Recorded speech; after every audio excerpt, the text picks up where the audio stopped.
दादा, BA तृतीय वर्षाच्या या ऑनलाईन तासिकेमध्ये आपलं मनपूर्वक स्वागत. Thank you thank you. हा, धन्यवाद. पुन्हा एकदा सर्वांच्या वतीने आम्ही नमस्कार करतो. आणि अ, अ, आपला परिचय करून देण्यापूर्वी मला आपल्याला सांगायला आवडेल की इथे इथे जी जोडली गेलेले सर्व विद्यार्थी BA तृतीय वर्षाचे विद्यार्थी आहेत आणि बदललेल्या अभ्यासक्रमानुसार त्यांना सदर लेखन म्हणजे काय, अग्रलेख म्हणजे काय किंवा मीडियाशी संबंधित जे काही 2-4 टॉपिक्स दिलेले आहेत त्यापैकी शिक्षक या नात्यानं तर मी शिकवत होतोच, परंतु मला ती कुठेतरी कमतरता वाटत होती. आणि मग डोक्यात असा विचार आला की या क्षेत्रामध्ये काम केलेल्या एखाद्या तज्ज्ञ व्यक्तीला इथे बोलवावं, त्यांचा सुसंवाद आपल्या विद्यार्थ्यांसोबत घडवून आणावा. ही विनंती आम्ही आपणाजवळ केली आणि सुदैवाने ती आपण मान्य केली. आपले याबद्दल खूप खूप आभार. आणि आता परिचय खरं तर मी आमच्या विद्यार्थ्यांकडून घेणार होतो, पण वेळेची मर्यादा आहे. त्यामुळे मीच आपला छोटासा परिचय करून देतो. आदरणीय वृत्तसंपादक ज्ञानेश्वरजी खंदारे, सर्वांचे लाडके दादा. आपण दैनिक लोकमतमध्ये आणि महाराष्ट्रातील आघाडीच्या दैनिकांमध्ये एकूण 15 वर्ष विविध पदांवर, जसे की रिपोर्टर, उपसंपादक म्हणून काम केलेले आहे. मीडियाशी संबंधित किंवा प्रिंट मीडियाशी संबंधित आपल्याकडे मोठा अनुभव आहे. आज आपण महाराष्ट्रातील क्रमांक 1चं दैनिक अर्थात दैनिक पुढारीमध्ये वृत्तसंपादक म्हणून काम करत आहात. तसेच आपल्याकडे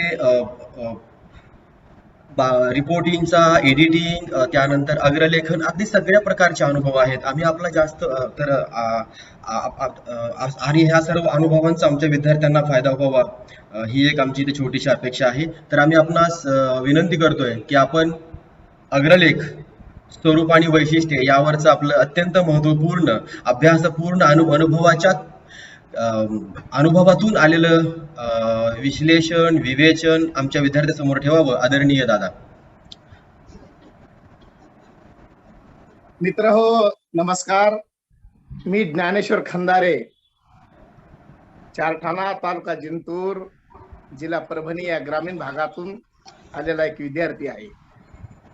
ग्रामीण भागातील जिल्हा परिषदेच्या शाळेत मी शिक्षण घेतलेलं आहे आणि पुढील शिक्षणासाठी मी औरंगाबादला मिलिंद महाविद्यालयात दाखल झालो. मिलिंद महाविद्यालयात मी BA झालो. त्यानंतर मी MA समाजशास्त्र देवगिरी महाविद्यालयात केलं. MA झाल्यानंतर मी डॉक्टर बाबासाहेब आंबेडकर मराठवाडा विद्यापीठात वृत्तपत्र विद्येचे शिक्षण घेण्यासाठी BJ ला प्रवेश घेतला. मित्रांनो, BJ झाल्यानंतर मी देवगिरी तरुण भारत या वृत्तपत्रात 500 रुपये पगारावर लागलो. शहर वार्ताहर म्हणून मी काम करायला सुरुवात केली. शहर रिपोर्टिंग करता करता मी विद्यापीठात MJ पूर्ण केले. त्यावेळी दैनिक अजिंठा हे वृत्तपत्र अत्यंत फॉर्म मध्ये होतं. त्यांनी मला 200 रुपये वाढवून देण्याचं कबूल केलं आणि मी रिपोर्टिंग साठी 700 रुपये पगारावर दैनिक अजिंठ्यात जॉईन झालो. त्यानंतर लोकपत्राला जागा निघाल्या. मी लोकपत्रामध्ये अर्ज केला, माझे सिलेक्शन झाले आणि मला 900 रुपये पगार द्यायला त्यांनी सुरुवात केली. 1 वर्षानंतर मी 1 वर्ष तिथं सेवा केल्यानंतर दैनिक लोकमत या वृत्तपत्रात जागा निघाल्या आणि लोकमतला मी अर्ज केला. लोकमतला 10 वर्षे सेवा केल्यानंतर मी दैनिक पुढारी या वृत्तपत्रात काम करायला सुरुवात केली. तसेच ठाण्यातून कोकण सकाळ नावाचं एक वृत्तपत्र होतं, त्या वृत्तपत्रातही मी काम केलेलं आहे. मी हा माझा परिचय तुम्हाला न सांगता किंवा माझ्या परिचयामध्ये वेळ न घालवता आपण मुख्य विषयाकडे आलं पाहिजे असं माझं मत आहे. तर मित्र हो, कोणत्याही वृत्तपत्रात अग्रलेख हा त्या वृत्तपत्राचा आत्मा असतो. वृत्तपत्राच्या ध्येय, धोरण आणि विचारधारेनुसार अग्रलेख लिहिला जात असतो. अग्रलेखात मांडलेले मत हे निष्पक्षपणे असायला पाहिजे असा संकेत आहे, असा विचार आहे, परंतु तसं होत असताना आज दिसत नाही. मित्र हो, समजा एखादा वृत्तपत्र जर एखाद्या राजकीय पुढाऱ्याचे असेल तर त्या पक्षाच्या भूमिकेनुसार त्या संपादकाला त्या ठिकाणी लिहावं लागतं. पक्षाची विचारधारा संपादकाला मांडावी लागते आणि त्या संपादक आणि त्या वृत्तपत्राचा जो चालक मालक प्रकाशक असतो त्याच्या विचारानुसार त्याचे विचार प्रचार आणि प्रसार त्या वृत्तपत्रातून संपादकाला करावा लागतो. मित्रहो, संपादकीय लेखन हे एक वैचारिक प्रतिभेनं नटलेलं एक लेखन असतं. ते एक प्रकारचं साहित्य असतं आणि म्हणून डॉक्टर बाबासाहेब आंबेडकर, परकीय यात्रे, गोपाळ गणेश आगरकर, माधव गडकरी, गंगाधर गाडगीळ, अरुण टिकेकर, लोकमान्य टिळक, बाळासाहेब ठाकरे, गोविंद तळवळकर, अरुण साधू, निळकंठ खाडिलकर यांच्या नावाने वृत्तपत्र त्यावेळेस त्या काळी ओळखली जायची, वाचली जायची. परकीय यात्रे यांनी आज कोणत्याही विषयावर आग्रह केलेला तो वाचण्यासाठी सकाळीच वृत्तपत्र घेण्यासाठी जनतेची ओढ असायची. वरील सर्व संपादकांनी आपल्या अग्रलेखातून मराठी साहित्य, समाज आणि राजकारण समृद्ध केलं. लोकमान्य टिळकांच्या जहाल अशा अग्रलेखामुळे इंग्रजांना सळो की पळो करून सोडले होते. एवढी प्रचंड ताकद लोकमान्यांच्या अग्रलेखात होती. सरकारचे डोके ठिकाणावर आहे काय असा अग्रलेख त्यांनी त्या काळी लिहिला होता. त्याला आज जवळपास 130 वर्षे पूर्ण झाली आहेत. अजूनही त्या अग्रलेखाचा मथळा आज आपल्या डोक्यात कायम आहे. तर मित्रहो, असं सांगत असताना अग्रलेख ही एक वैचारिक प्रगल्भताचं लिखाण असतं. तर त्याच्यामध्ये खरं पाहिलं तर माहितीपर अग्रलेख, करमणूक करणारे अग्रलेख, वादविवादात्मक अग्रलेख, प्रत्याघाती अग्रलेख, श्रद्धांजलीपर अग्रलेख हे अग्रलेखाचे प्रकार असतात. चांगल्या विषयाच्या अग्रलेखाबद्दल वाचक संपादकाला फोन करून आपला अभिप्राय देत असतात. वृत्तपत्रातील बातमी वृत्त लेखनापेक्षा अधिक माहिती डिटेल्स ही अग्रलेखातून दिली जात असते. वृत्तपत्रीय लेखाला धावपळीचे साहित्य म्हटले जातं आणि म्हणून अग्रलेख लिहिणारा संपादक हा प्रगल्भ विचाराचा साहित्यिकच असतो. एखाद्या घटनेचे वैशिष्ट्यपूर्ण लेखन मोजक्या शब्दात तर्कशुद्ध विश्लेषणात्मक प्रभावी पद्धतीने शब्दात मांडून लिहिला गेलेला मजकूर म्हणजे अग्रलेख असतो. धरण म्हणजे शेतकऱ्यांचे मरण, अन्नदात्यासाठी महाराष्ट्र बंद, स्वातंत्र्याचा रक्त महोत्सव, हिंसाचाराचे राजकारण, कोण जिंकले कोण हरले, सत्व परीक्षा, चिघळत चाललेले दुखणे, संकटाचे पडघम, विघ्नहर्त्याचे आगमन, मराठी पाऊल पडते कुठे, बरळ आणि गरळ, चुकीची दुरुस्ती,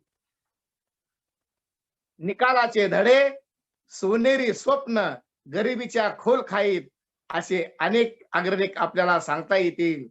परकीय यात्रे हे एवढे 10 अग्रलेख लिहायचे की सगळा महाराष्ट्र खळबळून उठायचा आणि म्हणून त्यांनी महापूर नावाचं एक त्यांनी लिहिलेल्या अग्रलेखावर एक पुस्तक काढलेलं आहे.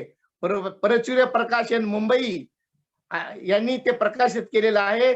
46 अग्रलेख लेखांचं हे पुस्तक आहे. तर त्या पुस्तकामध्ये त्यांनी ती काळ रात्र, पुण्यात हल्ला कल्लोळ, एका हाताने टाळी, पुण्याचे पुनर्वसन, येरे रे पावसा आणि दलितांचे बाबा असे अनेक अग्रलेख लिहून समाजात क्रांतीचं परिवर्तनाचं नवं पाऊल टाकलेलं आहे. मित्र हो, बाबासाहेब आंबेडकरांच्या निधनानंतर बाबासाहेबांची आणि परकीय यात्रेंची वैचारिक मतभेद होते. परंतु ज्यावेळेस बाबासाहेब आंबेडकरांचं निधन झालं त्यावेळेस त्यांनी दलितांचे बाबा गेले असा एक अग्रलेख लिहिला आणि त्या अग्रलेखाचं नंतर एक पुस्तकात रूपांतर झालं. कारण की पूर्वीचे नेते हे विचारवंत होते, आपले विचार जनतेपर्यंत पोहोचावेत म्हणून बाबासाहेबांनी मूकनायक, बहिष्कृत भारत, जनता, समता, प्रबुद्ध भारत हे आदी वृत्तपत्र काढले होते. तर महात्मा गांधी यांनी हरिजन नावाचं वृत्तपत्र काढलं होतं. त्यावेळी त्या काळी या वृत्तपत्राची सामाजिक, राजकीय, आर्थिक, सांस्कृतिक कामगिरी अत्यंत महत्वपूर्ण त्या वृत्तपत्रांनी बजावलेली आहे. मूकनायक, केसरी, मराठा, सुधारक, नवा काळ ही वृत्तपत्रे केवळ अग्रलेखासाठी वाचली जायची. माहिती आणि तंत्रज्ञान गतिमान होत असताना या गती बरोबरच चिंतन, मंथन आणि वाचन आजच्या काळात फार गरजेची झालेली आहे. आजची पत्रकारिता गतिमान झाली आहे. अग्रलेख हा जनतेला माहिती देतो, प्रशिक्षण देतो, प्रबोधन करतो, मनोरंजन करतो. वृत्तपत्र हा म्हणूनच लोकशाहीचा चौथा स्तंभ आहे. मित्रांनो, अग्रलेख लिहिताना प्रथम विषय ठरविला जातो. त्या विषयाचे संदर्भ काय आहेत हे पाहिले जातं. वर्तमान काळ, भूतकाळ, भविष्य काळाच्या घटना घडामोडी या अग्रलेखात मांडल्या जातात. 40% माहिती आणि 60% आपल्या मताचं विश्लेषण हे अग्रलेखात करावं लागतं. अग्रलेख हा अभ्यास पूर्ण असावा लागतो. विषय साधा, सोपा, सरळ भाषेत लोकांना समजेल अशा भाषेत तो मांडावा लागतो. समाजाला विचार, दिशा देण्याचे काम अग्रलेखातून झालं पाहिजे. तसं होत असतं आतापर्यंत, तसं काम ते चालू आहे. म्हणून मित्र हो, इलेक्ट्रॉनिक माध्यमे वाढत असली तरी छापील मजकुरावर जनतेचा आजही विश्वास आहे. म्हणून वृत्तपत्राचा विश्वास हे आजही टिकून आहे. त्यामुळेच वृत्तपत्र आज चालू आहेत. वृत्तपत्र ही एक ताकद आहे. लोककल्याणासाठी त्याचा वापर झाला पाहिजे. अग्रलेख हा विचारांची साखळी असतो. त्याची मांडणी वाचकाला पचेल, रुचेल अशी साधी, सोपी, सरळ असली पाहिजे. आवश्यक त्या ठिकाणी कवितेच्या, अभंगाच्या ओळी, सुभाषित, वाक्प्रचार हा अग्रलेखात वापरला गेला पाहिजे. अग्रलेखाने वाचकाच्या अंतःकरणाचा स्पर्श केला पाहिजे. अग्रलेख ही एक कला आहे. अग्रलेख हे एक साहित्य आहे. वाङ्मयीन कलाकृती म्हणजे अग्रलेख असतो. त्यासाठी संपादकाचे वाचन हे सतत समृद्ध असले पाहिजे. विविध विषयाचे पदर त्याला अग्रलेखातून सहज उलगडता आले पाहिजे. अभ्यासपूर्ण, विचार प्रवर्तक, दिशादर्शक, बिनतोड अग्रलेख जनतेच्या कायम लक्षात राहतो. निर्जीव विचार सजीव करण्याची ताकद अग्रलेखात असते. अग्रलेखाने अंतःकरणाचा छेद घेतला पाहिजे. अग्रलेख हा क्रांतिकारक नव्या विचाराची पेरणी असतो. त्यातून नवा विचार, नव्या विचाराची मांडणी झाली पाहिजे. अग्रलेखाचे नाते हे जनतेशी जोडलेले असले पाहिजे. तर तो ताजा आणि चालू घडामोडीवर असला तर लोकांना तो वाचावासा वाटतो. आणि म्हणून अग्रलेखातून मन, अंतःकरण हेलावून टाकणारे, अस्वस्थ करणारे विचार संपादकांनी मांडले पाहिजेत. जनतेच्या हिताचाच त्याच विचार असला पाहिजे. म्हणून त्याची भाषा, त्याची मांडणी, त्यातील विचार हे स्पष्ट असले पाहिजे. अग्रलेखाने नवा विचार, नवी ताकद, नवी प्रेरणा आजच्या तरुणांना दिली पाहिजे.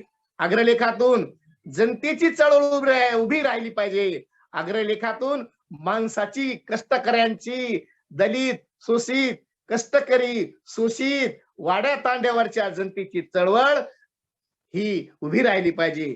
सामाजिक चळवळीच्या लढ्यांना संपादकाने आपल्या लेखनातून चळवळीला धार लावली पाहिजे.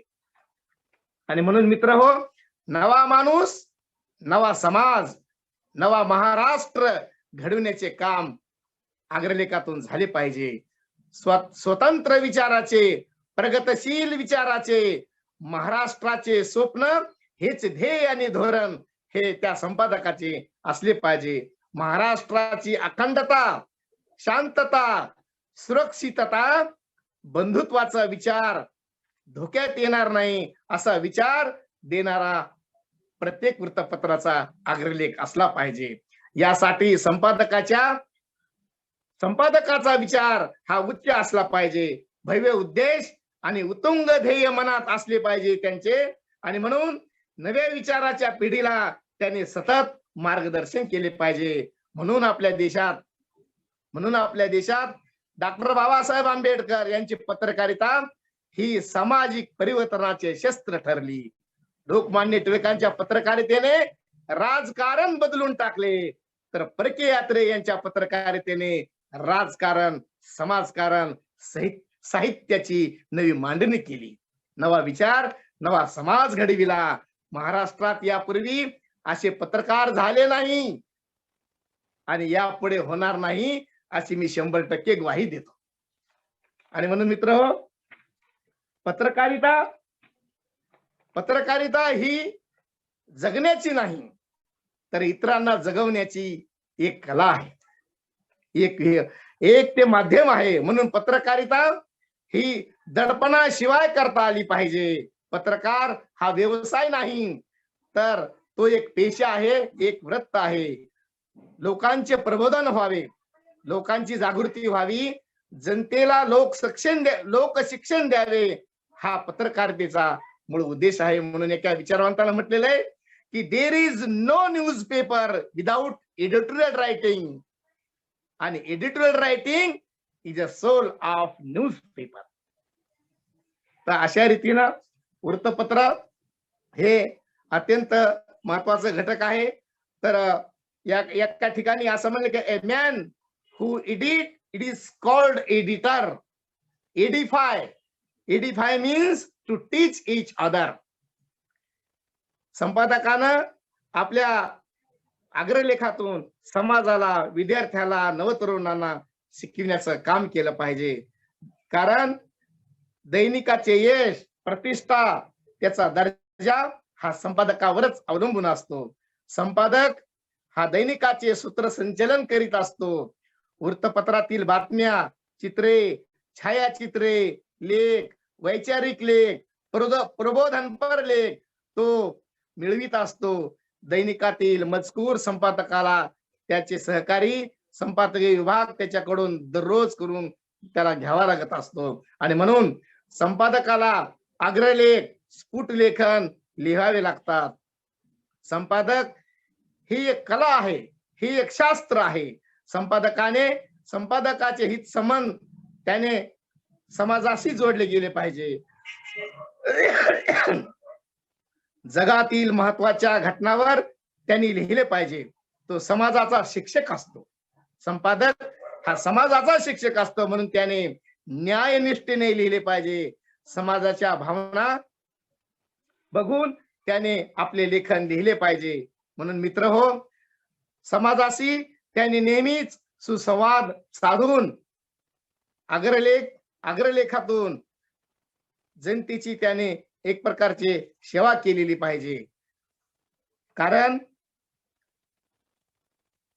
दैनिकाचा आवाका किती आहे, कार्यक्षेत्र किती आहे, अग्रलेखाचा विषय ताजा चालू घडामोडीवर तो असला पाहिजे. विषयाची त्याने परिपूर्ण माहिती आपल्या अग्रलेखातून दिली पाहिजे. अग्रलेख समस्या असतील तर त्या समस्या मांडून त्याने अग्रलेख फुलविला पाहिजे. एखाद्या बातमीचा विषयी म्हणून अग्रलेख होत असतो. आणि म्हणून मित्र हो, कधी कधी अग्रलेखात संस्कृताची सुभाषितेही वापरले जातात. अग्रलेखात भविष्यकाळ, भूतकाळ, वर्तमान काळाची माहिती दिली गेली पाहिजे. अग्रलेख हे वेगवेगळ्या विषयाचे असले पाहिजेत. ते मांडण्याची, शब्दबद्ध करण्याची हातोटी ही संपादकाला असते. अग्रलेख हा मुद्देसूद असावा, तो पाल्हाळ असू नये. प्रवाही अग्रलेख हा वाचनीय असतो. त्याकडे ते वाचण्यासाठी एक प्रकारची उत्सुकता असली पाहिजे. आणि म्हणून अग्रलेखातून मार्गदर्शन झाले पाहिजे. वेळ प्रसंगी अग्रलेखातून आक्रमक विचारही मांडले पाहिजे. शिक्षण हे जीवनात आमूलाग्र बदल घडीत असते. म्हणून प्रत्येकाने जिज्ञासू वृत्तीने आपल्या ज्ञानाचा उपयोग आपल्या जीवनात केला पाहिजे, त्याचे आचरण केले पाहिजे. आणि म्हणून अत्यंत महत्व आहे मित्र हो. कारण का की आज आज अचूक पत्रकारितेची खरी गरज आहे. पत्रकाराकडे आज माहिती पुष्कळ आहे, पुष्कळ मिळते, काढूनही घेता येते गुगल सारख्या याच्यातून, इंटरनेटच्या माध्यमातून, फेसबुक वरून. परंतु त्याची मांडणी कशी करायची याचं ज्ञान मात्र त्या संपादकालाच असलं पाहिजे, त्या पत्रकाराला असलं पाहिजे. कारण आज विज्ञान तंत्रज्ञानाच्या युगात वृत्तपत्र कठीण विषय सोपे करून देत आहेत. समाजाच्या हिताचा मजकूर ज्यात छापला जातो त्याला आपण वृत्तपत्र म्हणतो. आणि म्हणून मित्र हो, वृत्तपत्र हे भावना व विचार व्यक्त करणारे एक प्रभावी साधन आहे. जनतेसमोर सत्य विचार व्यक्त करणे हा पत्रकारितेचा मुख्य कणा आहे. सत्य हे वाचकाच्या बुद्धीला पटले पाहिजे, तर्काला पटले पाहिजे, अनुभवाच्या निरीक्षणाला ते पटले पाहिजे. अशाच तेजस्वी पत्रकारितेला धार येते. समाज चिंतन हा पत्रकारितेचा सुवर्ण धागा असला पाहिजे. त्यागाच्या पत्रकारितेची आज खरी गरज आहे. आणि म्हणून मित्र हो, डॉक्टर बाबासाहेब आंबेडकर हे समाज सुधारक पत्रकार होते. त्यांनी आपल्या वृत्तपत्रातून नवसमाजाची निर्मिती केली, नवसमाजाची जडणघडण केली.